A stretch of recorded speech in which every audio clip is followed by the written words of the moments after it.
నమస్కారం, భక్తి సాగర్ ఛానల్కి స్వాగతం. ఉత్తరప్రదేశ్లోని హర్దోయ్ జిల్లాలో ఉన్న హత్యహరణ తీర్థం పితృపక్ష సమయంలో ప్రపంచానికి మరణాంతర జీవితానికి మధ్య దూరాన్ని తొలగిస్తుంది. ఈ పవిత్ర స్థలం పూర్వీకులను రుణం నుంచి విముక్తి చేయడమే కాదు, సంచరించే ఆత్మలకు శాంతిని, మోక్షాన్ని అందించే తీర్థయాత్ర స్థలంగా యుగ యుగాల కాలం నుంచి ప్రసిద్ధి చెందింది. రామాయణం, మహాభారత కాలం నుంచి కొనసాగుతున్న సాంప్రదాయాలు ఈ ప్రదేశాన్ని మరింత ముఖ్యమైనవిగా చేశాయి. భూమి మధ్యలో ఉన్న పవిత్ర స్థలం ఈ పుణ్యక్షేత్రం హార్దోయ్ జిల్లాలోని బెనిగంజ్ ప్రాంతంలో ఉంది. ఈ ప్రదేశం భూమి మధ్యలో ఉందని చెబుతారు. పితృపక్ష సమయంలో ఈ ప్రదేశం ప్రపంచానికి, మరణాంతర జీవితానికి మధ్య దూరాన్ని తొలగిస్తుందని నమ్ముతారు. ఇక్కడ నిర్వహించే శ్రాద్ధ కర్మలు, ప్రార్థనలు నేరుగా పూర్వీకులకు చేరుతాయని నమ్మకం. అందుకే పితృపక్ష సమయంలో ఈ తీర్థయాత్ర స్థలంలో భారీ రద్దీ నెలకొంటుంది. సంచరిస్తున్న ఆత్మలకు శాంతి, మోక్షమిచ్చే ప్రదేశం హార్దోయ్లోని బెనిగంజ్ ప్రాంతంలో ఉన్న హత్యహరణ తీర్థం ప్రాముఖ్యత. అయితే రామాయణం, మహాభారతం కాలం నాటిది ఈ తీర్థం. వేదాల ప్రకారం ఈ ప్రదేశం ఒకప్పుడు శివుడి తపస్సు చేసిన ప్రదేశం.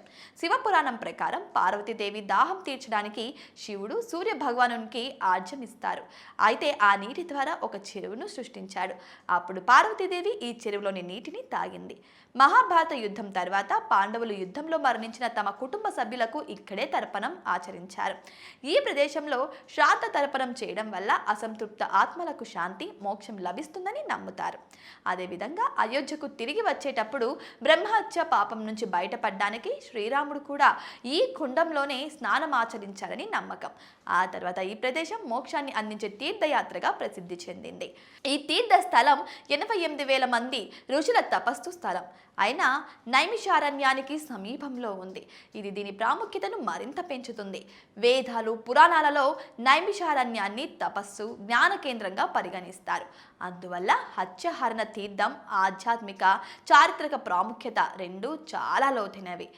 ఇక పితృపక్ష సమయంలో విదేశాల నుంచి భక్తులు తమ పూర్వీకులకు తర్పణం, శ్రాద్ధ కర్మలను చేయడానికి ఇక్కడికి వస్తారు.